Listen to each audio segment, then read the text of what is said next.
Hello and welcome to English Tanglish video lessons. இன்னைக்கு நம்ம Indian Constitution பத்தி continue பண்ணுவோம். Let's start. Firstly, Constitution of India. It is federal.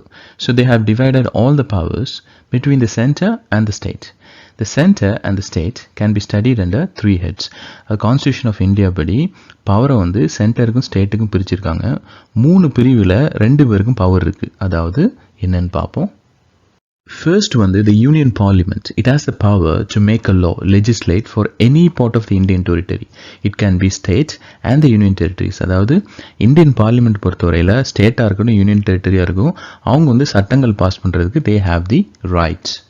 According to the 7th schedule of the Constitution, there are three lists: Union list, State list and Concurrent list.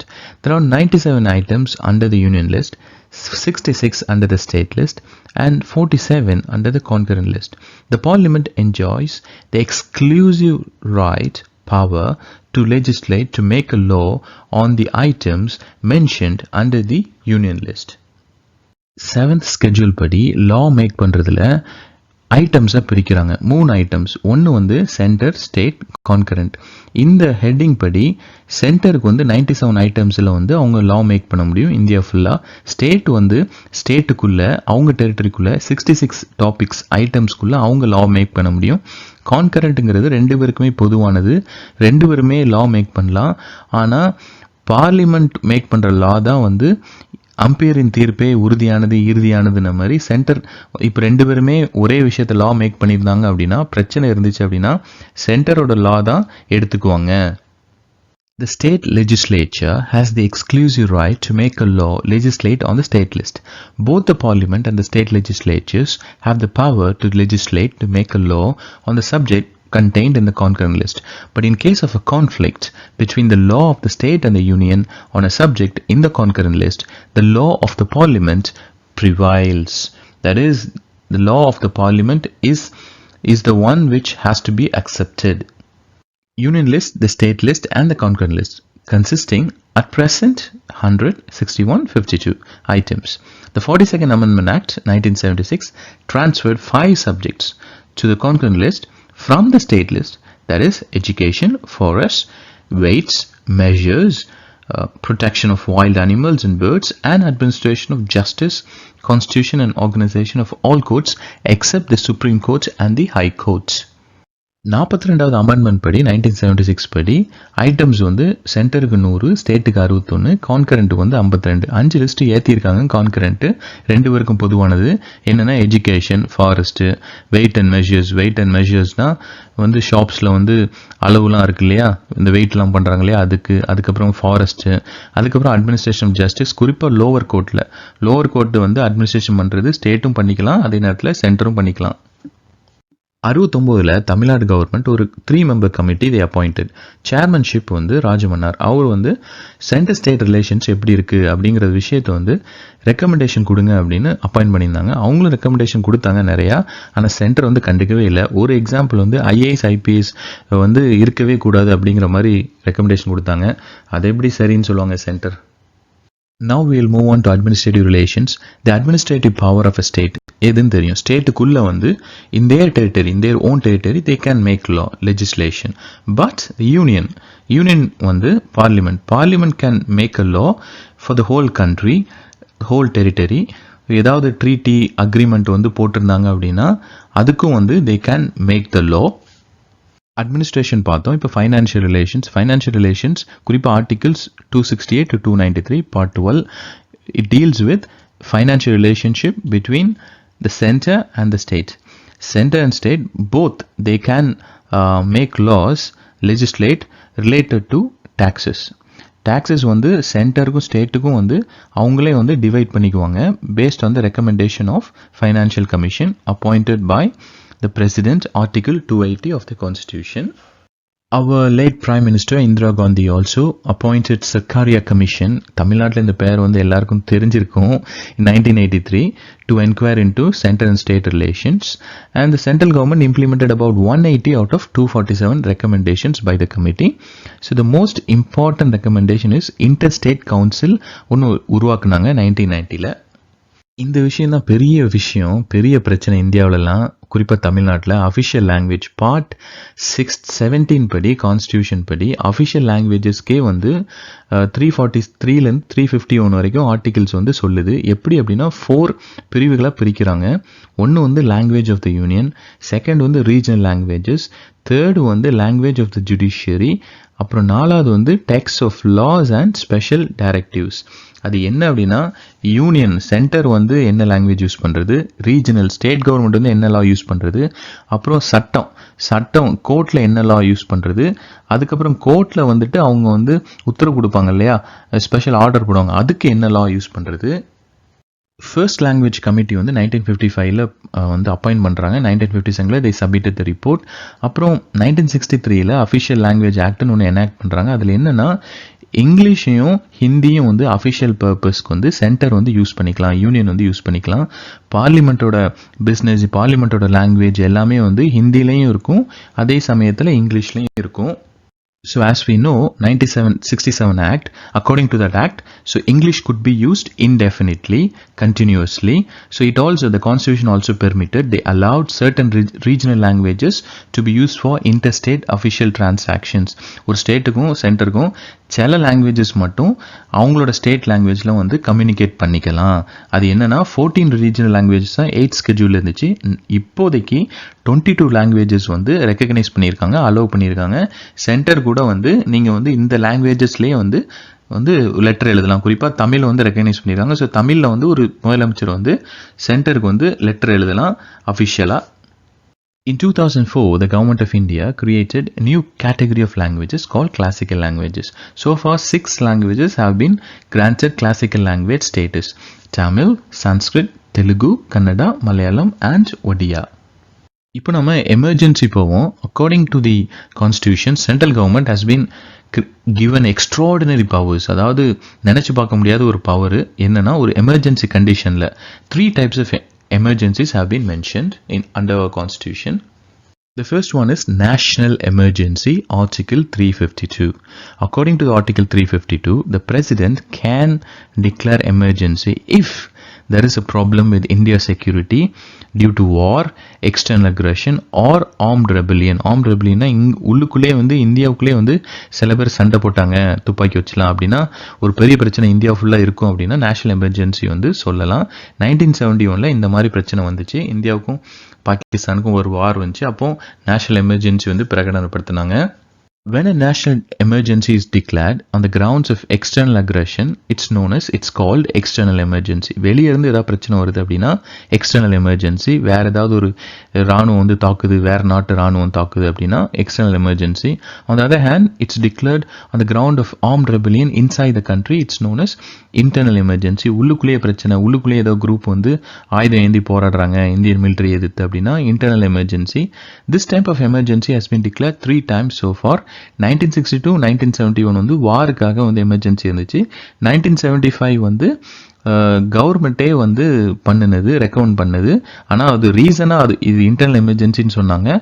ஆனால் போதிய காரணம் இல்லாமல் அவங்களே வந்து கெத்தாக announce பண்ணாங்க. 1962 வந்து இந்தியா சைனா வார், 1971 வந்து பாகிஸ்தான் கூட சண்டை போட்டோம். Now we'll move on to state emergency. முந்திலாம் 10-15 வருஷம் முன்னாடி இது எப்பவுமே பேசிகிட்டு இருப்பாங்க பத்திரிகையில், இப்போ கம்மியாயிடுச்சு. ஆர்டிகல் 356 நான் எல்லா மக்களுக்கும் தெரியும், குறிப்பாக தமிழ்நாட்டிலே வந்து இது வந்து எல்லாரும் இந்த லா வந்து பிரபலம். 356 படி president can declare an emergency in state. ஒரு ஸ்டேட்டில் உள்ள கவர்மெண்ட்டை வந்து டிஸ்மிஸ் பண்ணிட்டு அது வந்து சென்டரோட லாவை கொண்டு வந்து சென்டர் வந்து ரூல் பண்ணலாம். ஒரு ஸ்டேட்டை டிஸ்மிஸ் பண்ணிட்டு பிரைம் மினிஸ்டரை ரூல் பண்ணுற மாதிரி. எப்போ அப்படின்னா, ஒரு கவர்னர் வந்து ஸ்டேட்டில் வந்து the law is not good, there are problems with law அப்படின்னு ரிப்போர்ட் பண்ணிட்டா அப்படி ஒரு எமர்ஜென்சி வந்து அவங்க டிக்ளேர் பண்ணிடலாம். ஸ்டேட் கவர்மெண்ட் டிஸ்மிஸ் பண்ணிடுவாங்க. சரி, அப்படி வந்து எமர்ஜென்சி டிக்ளேர் பண்ணுறது 1 வருஷம் தான் தே கேன் வந்து டிக்ளேர் எமர்ஜென்சி. ஆனால் ஆர்டிகல் 350 படி இன்னொரு ப்ரொவிஷன் இருக்கு. எலெக்ஷன் கமிஷன் வந்து சர்டிஃபிகேஷன் கொடுக்கணும். இன்னும் அந்த பிரச்சனை இருக்கு அந்த ஸ்டேட்டில் அப்படின்னா இன்னும் கொஞ்சம் அவங்க வந்து அதை வந்து இழுத்தடிக்கலாம், இன்னும் கொஞ்சம் இன்க்ரீஸ் பண்ணலாம். அப்படியே இன்க்ரீஸ் பண்ணுறதும் maximum duration of emergency is only 3 years. In this kind of emergency, state lose much of their autonomy in legislative and executive. அதாவது ஸ்டேட் கவர்மெண்ட்டுக்குள்ள பவரே போயிடும். சென்டரோட லா தான் வந்து இங்கே வந்து ஃபாலோ பண்ணி ஆகணும். சென்டர் தான் வந்து சொல்லும் இப்படி இந்த மாதிரி சட்டம் பாஸ், சென்டர் தான் நமக்கு ஸ்டேட்டுக்கு வந்து சட்டம் பாஸ் பண்ணுவாங்க. ஏன்னா எலெக்டட் கவர்மெண்ட்டை வந்து அவங்க வந்து டிஸ்மிஸ் பண்ணியாச்சு இல்லையா, அப்போ கவர்மெண்ட்டாக வந்து சென்ட்ரல் கவர்மெண்ட் தான் இருக்கும். இந்த மாதிரி சமயத்தில் ஸ்டேட் லெஜிஸ்லேச்சர்ஸ் சட்டசபையை வந்து கலைச்சிருவாங்க, is suspended. State government is govern by the governor. Governor தான் வந்து ஒரு பிரைம் மினிஸ்டர் மாதிரியோ சீஃப் மினிஸ்டர் மாதிரியோ அந்த ஸ்டேட்டுக்கு வந்து இருப்பாப்புல, பிரசிடென்ட்டோட பிஹாஃப்ல. பிரைம் மினிஸ்டர் ரூல் பண்ண மாட்டாங்க, ஆனால் கவர்னர் தான் வந்து ஒரு தலைவராக இருந்து ஸ்டேட்டை வந்து ரன் பண்ணுவாங்க. ஃபர்ஸ்ட் டைம் வந்து பிரசிடென்ட் ரூலை வந்து பஞ்சாப்ல வந்து 1951 பாஸ் பண்ணாங்க. நேஷனல் எமர்ஜென்சி பார்த்தோம், ஸ்டேட் எமர்ஜென்சி பார்த்தோம், இப்போ ஃபைனான்ஷியல் எமர்ஜென்சி. ஆர்டிகல் 360 படி த பிரசிடென்ட் கேன் டிக்ளேர். எல்லாத்துக்குமே பிரசிடென்ட் தான் டிக்ளேர் பண்ண முடியும். அதாவது பிரைம் மினிஸ்டர் தான் வந்து சொல்லுவாப்ல, பிரசிடென்ட் வந்து கையெழுத்து போடுவாப்ல, பிரசிடென்ட்டோட பேர் தான் நம்ம சொல்லுவோம். பிரசிடென்ட் தான் வந்து டிக்ளேர் பண்ணுவாப்ல ஃபைனான்ஷியல் எமர்ஜென்சின்னு கையெழுத்து போட்டு. எதுக்கு அப்படின்னா ஃபைனான்சியல் ஸ்டெபிலிட்டியில் இந்தியாவுக்கு வந்து ஃபைனான்ஸ் ப்ராப்ளம் இருக்குது, டேஞ்சர் இருக்குது, சேலரி அப்போ வந்து சேலரி வந்து கொடுக்க முடியாதா இருக்கும், அலவன்ஸ் எதுவும் கொடுக்க முடியாதா இருக்கும். ஸோ எல்லாத்துக்கும் சேலரி கட் பண்ணுவாங்க. ஆனால் அரசியல்வாதிகளுக்கு சேலரி கட் பண்ணுவாங்களான்லாம் தெரியாது எனக்கு. அப்படி வந்து ஒரு ஆர்டர் போட்டு ரெடியூஸ் பண்ணுறதுக்கு வந்து வாய்ப்பு வந்து இருக்குது. சேலரி கட் பண்ண அவ்வளோ ஈஸியாக விட்டுருவாங்களா நான் கவர்மெண்ட் சர்வன்ட்ஸ்லாம். இந்த எமர்ஜென்சி வந்து இது வரைக்கும் இந்தியாவில் டிக்ளேர் பண்ணதே கிடையாது. Now we are looking at amendment of the constitution. ஒரு கான்ஸ்டியூஷனல் லா வந்து கொஞ்சம் மாற்றலாம், அமெண்ட் பண்ணிக்கலாம், கொஞ்சம் சேஞ்ச் பண்ணிக்கலாம். ஏன்னா டைம்லாம் சேஞ்ச் ஆகுது இல்லையா, அதுக்கேற்றாப்புல 50 வருஷம் முன்னாடியும் 100 வருஷம் பின்னாடியும் இதே மாதிரி இருப்போம்னு சொல்ல முடியாது. ஸோ 368 ஆர்டிகல் படி பார்ட் 20 படி அவர் பவர் இருக்குது பார்லிமெண்ட்டுக்கு to amend the to change the constitution and its procedure. ஒரு கான்ஸ்டியூஷன், குறிப்பாக இந்தியன் கான்ஸ்டியூஷன் வந்து அமெண்ட் பண்ணலாம், சேஞ்ச் பண்ணலாம், மாற்ற முடியாதுங்கிறதே கிடையாது. ஒரு அரசியல்வாதி நினைச்சா எல்லாம் பண்ணலாம். ஒரு பில்லை வந்து இன்ட்ரோடியூஸ் பண்ணும் பார்லிமெண்ட்ல, அங்கேயே அரசியல்வாதி தான் இருப்பான். ஸோ அந்த பில்லை வந்து பாஸ் பண்ணும் 2 ஹவுஸ்லையும், எங்கன்னா லோக்சபா ராஜ்யசபா. அவங்க வந்து மெஜாரிட்டியில் வந்து பாஸ் ஆகணும். எப்படின்னா 2/3 ஆஃப் த மெம்பர்ஸ் வந்து அந்த ஹவுஸில் இருக்கணும். சும்மா 10 பேர் அதில் உட்காந்துட்டு மெஜாரிட்டி ஆகிட்டுலாம் சொல்ல முடியாது. 2/3 368னா அதில் 2/3 எவ்வளோ நீங்கள் கனெக்ட் பண்ணி சொல்லுங்கள். அந்த 2/3 வந்து இருந்தால்தான் இந்த ஒரு பில்லை வந்து ஓட்டிங் போக முடியும் 2 ஹவுஸ்லையும். அப்படி போனால் தான் வந்து ஒரு பில்லை வந்து பாஸ் பண்ண முடியும், அமெண்ட் பண்ண முடியும். So once the bill is passed in the Rajya Sabha and the Lok Sabha, the president has to give his assent, ஒரு சிக்னேச்சர் போடணும். என்னன்னா கான்ஸ்டியூஷன் வந்து மாற்றிருக்கோம், இந்த பில்லில் என்ன சொல்லியிருக்கோ அதுதான் மாற்ற முடியும், சொல்லாதெல்லாம் மாற்ற முடியாது.